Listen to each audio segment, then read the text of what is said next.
में अपनी ताकत का एहसास कराया, जिसके कारण 11 सीट एक एमएनसी के साथ गठबंधन किया भारतीय जनता पार्टी ने।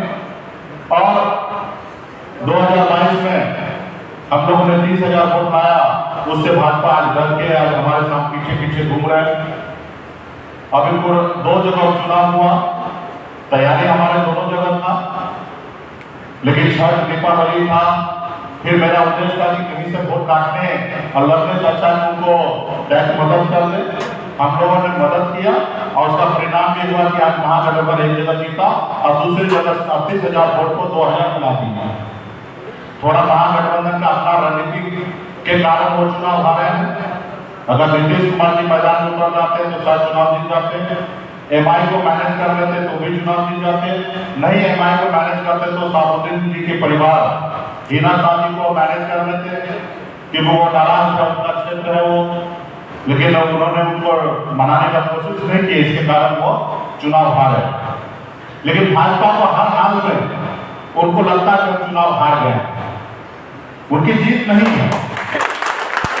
चुनाव के वोटिंग के रोज उन्होंने मीडिया में चलवा दिए कि उनका सदस्यता समाप्त हो गया, तो जितनी उनके छक्के लगाना था पूरे राज्य से नेता उतार दिए, क्योंकि 2 जगह चुनाव था तो पूरे राज्य के नेता उतार दिए भाजपा ने। वो क्षेत्र में जितना हमने कहा हमेशा कहते हैं कि जितना जिस क्षेत्र में कुत्ता नहीं होता उससे ज्यादा भाजपा का नेता रहता है, तो इस तरीके से वो काम कर रहे थे। तो खैर कोई बात नहीं है, महागठबंधन मजबूती से जीता है। भाजपा आज आपके पार्टी के सामने में झुक चुका है। यहाँ पे भी बहुत वो अपने अनुकूल कोशिश की कि हम उनके साथ आ जाए, उनके बात माने, उनके साथ काम करें, लेकिन मेरा एजेंडा साफ है कि सबसे पहले मेरा जो नुकसान की उसका भरपाई करें। जो हमसे वादा किया आरक्षण आपको, वो आरक्षण पे सही निर्णय ले, अब फिर आगे की बात होगा। तो और या नहीं तो 2023 में दिसंबर में हम गठबंधन करेंगे, वोटना किसी से नहीं करेंगे। संगठन मजबूत कर रहे हैं। आज मुजफ्फरपुर में महावीर जी के नेतृत्व में जिला कमेटी, प्रखंड कमेटी पे मजबूती से काम हो रहा है। उसी तरीके से पूरे बिहार में काम हो रहा है, हर प्रखंड में काम हो रहा है, उत्तर प्रदेश में भी काम हो रहा है, झारखंड में भी काम हो रहा है। और हम लोग अभी मार्च तक पूरा टारगेट रखे, 5 महीना हमारे पास है कि हम लोग प्रखंड और स्तर पे सारे जगह पे कमेटी कंप्लीट कर लें और उसके बाद हम लोग बूथ पे उतरेंगे। तो कुल मिला के अपनी ताकत है। और मुजफ्फरपुर में चुनाव होना है, 17 तारीख को वोटिंग गिरना, जो नॉमिनेशन लास्ट है, और 6 तारीख को वोटिंग गिरना, 8 तारीख को रिजल्ट देना है, 5 तारीख को वोटिंग होना है।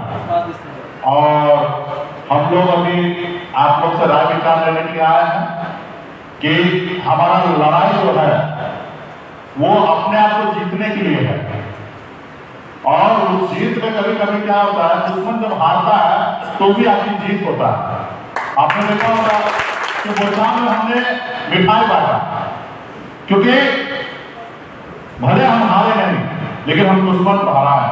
आज भी बिहार में 2 जगह चुनाव हुआ है, भले हम जीते नहीं हैं लेकिन भाजपा दोनों जगह वो हार चुका है। तो इसलिए इस चुनाव में भी हम लड़ेंगे, जीतने के लिए लड़ेंगे, लेकिन मकसद यही रहेगा कि भाजपा किसी भी हालत में हारे, क्योंकि छल कपट चीजें वही कर रहे हैं। आज किसान को आरक्षण देने का समय आएगा तो केंद्र सरकार को भी देना है और केंद्र में मोदी जी की सरकार है। तो हम एक रणनीति के तहत करेंगे। बहुत सारी चीजें बात हो रहा है, महागठबंधन में भी लोग कंफर्टेबल है, अच्छी तरीके से बात कर रहे हैं। फिर एनडीए वाला भी अपनी तरीके से सोच रहे हैं, लेकिन बहुत सारी चीज है जो खुले मंच पे नहीं बोल सकते हैं, ठीक है। तो लेकिन चुनाव लड़ना है और इसके लिए तैयारी कर रहे हैं और आप लोग से समझेंगे, उसके बाद निर्णय लेंगे, समीकरण बनाएंगे। 3 से 4 दिन में हम लोग समीकरण बना लेंगे कि क्या करना है।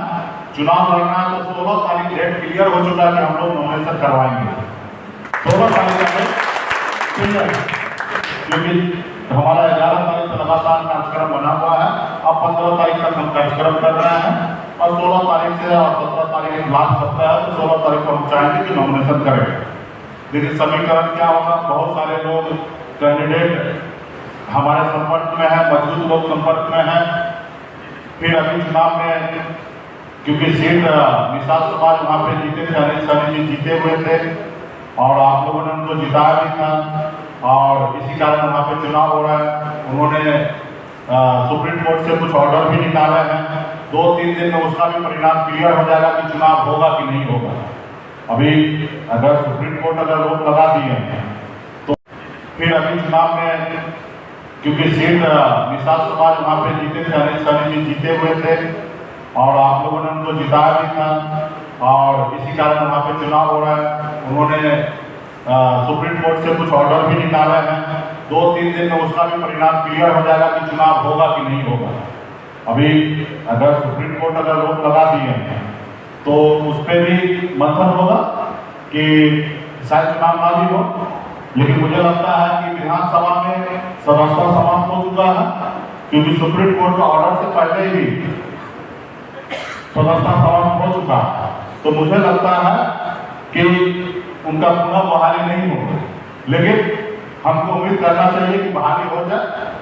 हम क्यों उनको चाहेंगे कि ना हो, अगर वो विधायक बने रहे तो हमारे लिए नुकसान नहीं है, हमारे लिए फायदा ही है।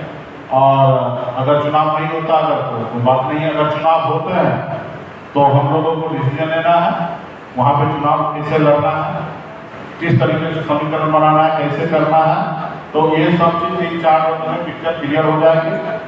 11 तारीख तक हम लोगों को क्लियर हो जाना चाहिए और 16 तारीख को अगर सब चीज रहा तो हम 16 तारीख को लड़ेंगे। हमें भी ये भी देखना है कि महागठबंधन किनको प्रत्याशी बनाएंगे, एनडीए किनको प्रत्याशी बनाएंगे, तो ये सब भी देखना है। दुश्मन कौन सा कार्ड खेलेंगे तो उस हिसाब से हमको भी कार्ड खेलना है। हम खुद लड़ेंगे या लड़ाएंगे किसी को, कैसे होगा, ये सब चीजें हम लोगों को समय पे करना है।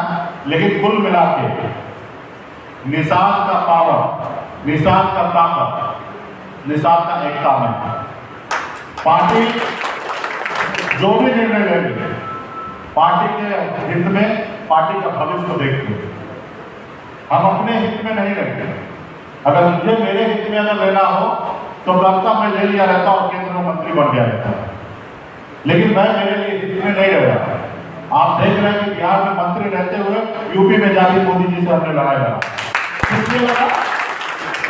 अपने पार्टी के लिए, अपने दल के लिए, अपने विचारधारा के लिए, क्योंकि हमारी लड़ाई है कि निषाद को आरक्षण मिले और यह आरक्षण मोदी जी को करना है और हमें आज विरोध भी करना तो उन्हीं को करना है।